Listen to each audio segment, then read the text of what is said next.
guys, welcome back to my channel. In this tutorial, I'm going to show you how to make a 2-tier fault line cake using edible prints such as these. So you can buy such edible prints online. I've put the link below, including a discount code if you wanted to get from there, but you can also design your own prints and get them printed. Just make sure it's not printed on wafer paper, because wafer paper can crack as it hardens, and you want the soft sugar sheet like this so it's flexible and sits really nicely on the cake. Now I have done another tutorial showing how to do a fault line with pressed flowers, but I think this technique is firstly a lot easier and a lot less time consuming because you don't obviously have to press the flowers yourself. So what I've got to start is a crumb coated 6-inch cake. I also have a crumb coated 4-inch cake that I'll do after I show you how to do this one, and then I'll stack them to make it a 2-tier cake. Now, when it comes to a crumb coat, you want to chill it in the fridge until it's set. So this has been in the fridge for about half an hour, but when you take it out, sometimes it gets a little bit sticky, which actually works in our favor because I want to put some of this on the cake. Now, if you're using something like ganache or maybe American buttercream and it's not as sticky, you can go on with a little bit of buttercream before you apply the paper. And I think mine is still on the slightly hard side, so I'm going to go round and pipe a small amount of buttercream around the outside just so it has something extra to stick to, like so. So in here I've got some of my Swiss meringue buttercream, of course. It's what I always use to decorate cakes. It's soft and it works beautifully. Now I've coloured it a very light pink because I want it to match this floral pattern on the inside. I think that's also really important, that there is a generic theme in a cake.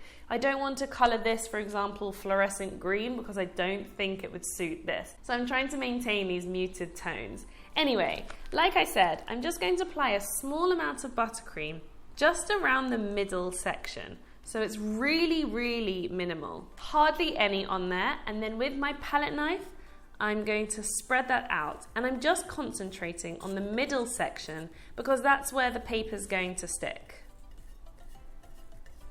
So you can see how thin I'm making the layer. It's basically as thin as the crumb coat is.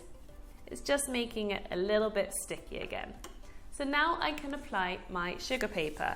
Now this obviously comes in certain sizes, so I will be patching it together, especially on the 6-inch, because it won't go all the way around, but that's absolutely fine and the seams hardly show anyway. So what I'm going to do is take off the paper from the acetate very carefully.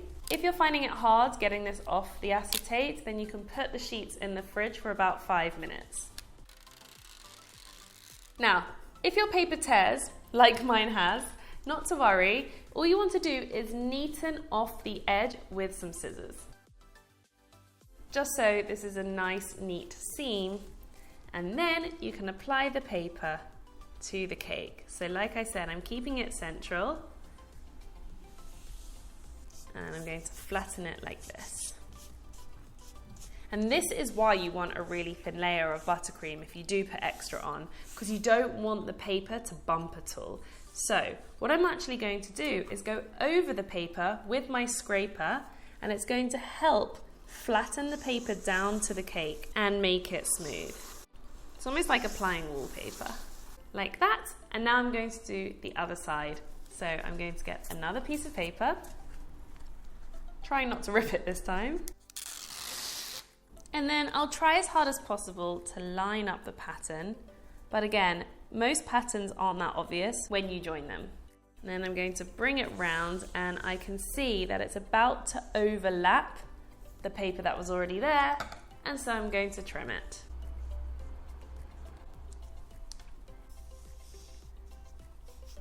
And then once again, I'm going to go over that new piece with my scraper to make sure it's nice and flat against the cake.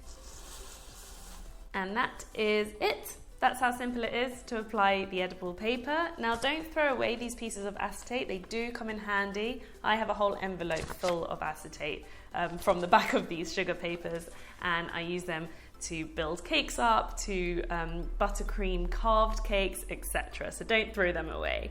So the beauty of this kind of fault line cake is that you don't have to wait for this middle piece to set like you would do on if you're doing, for example, a rainbow stripe in the middle, or maybe attaching some fresh fruit or flowers even. We can go on with the fault line straight away because the crumb coat is still cold. What I'm going to do is now create the fault line. So I'm going to start off with the bottom and pipe a generous layer of buttercream, and I want to make sure it's really at the bottom of the cake. Don't forget about those corners.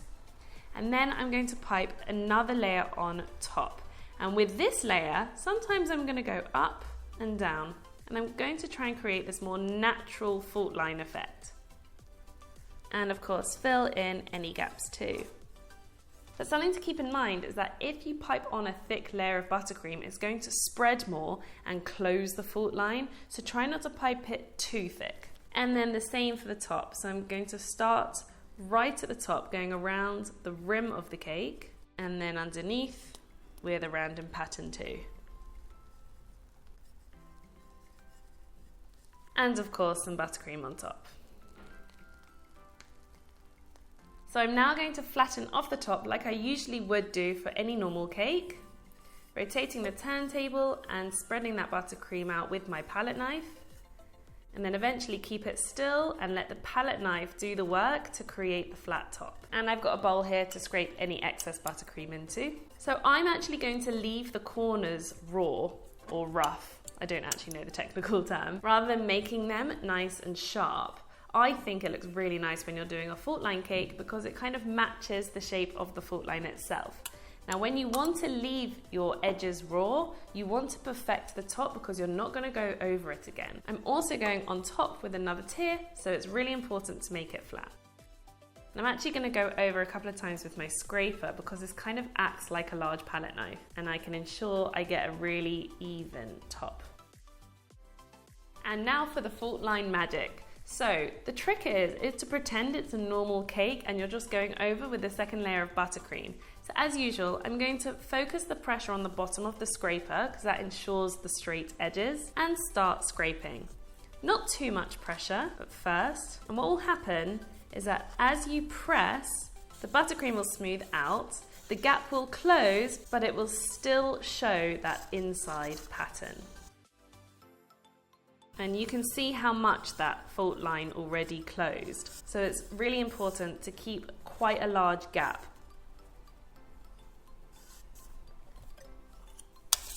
So now that's beautiful and smooth, and like I said, I'm going to keep the top edges just like this because they mirror the shape of the fault line.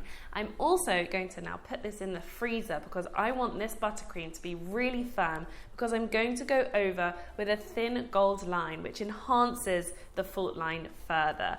I'm also going to be putting that second tier on top, so it's really important this is cold before I do that. So into the freezer for about 20 minutes, and I'm going to do the exact same thing with the 4-inch cake too.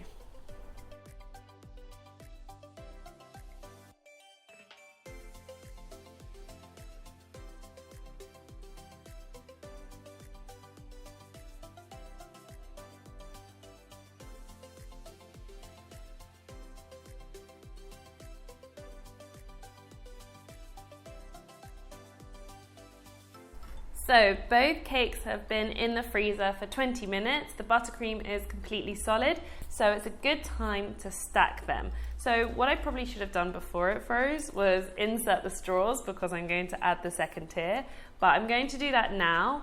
So I've got 2 straws here and insert them into the cake, and it's not so hard. So it's also possible to do at this stage, and then trim them to the height of the cake. Because it's only a 4-inch going on top, 2 straws is more than enough. And then apply a little bit of buttercream so the cake sticks. And then of course the 4-inch is on its own board, so I'm going to take it off, remove the sellotape. It's actually easy to hold because I'm just holding it from the paper, not the buttercream, and place it onto the cake.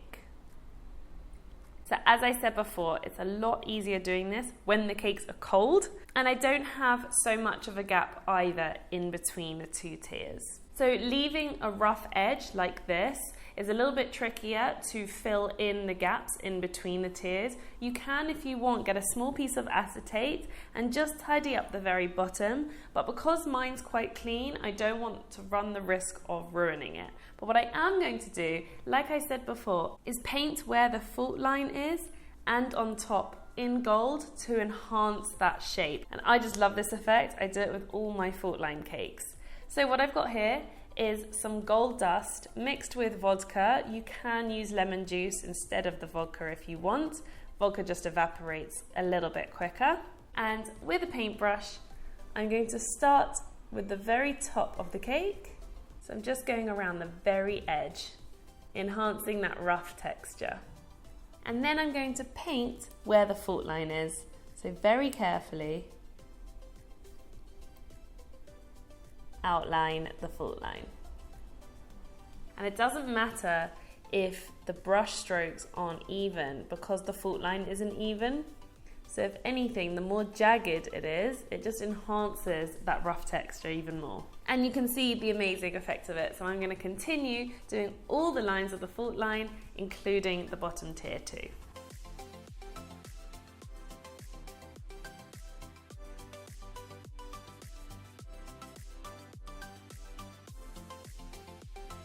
So it does take a little bit of time, especially when you're doing multiple tiers, but just look at the effect of outlining all of the edges in gold. I absolutely love it. And I'm sure you can do it with silver or more of a rose gold, depending on the color theme that you're going for.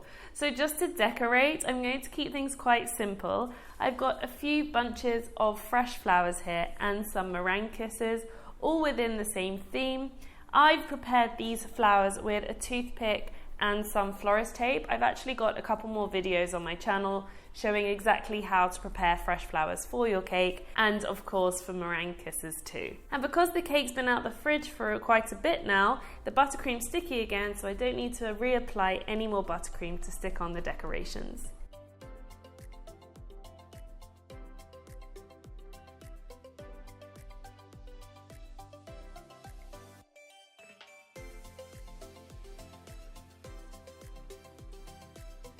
Now I've kept this one minimal because I think the design speaks for itself. So there you go, a 2-tier fault line cake with edible paper. If you do give this a go, I'd absolutely love to see it, so tag me at George's Cakes on Instagram.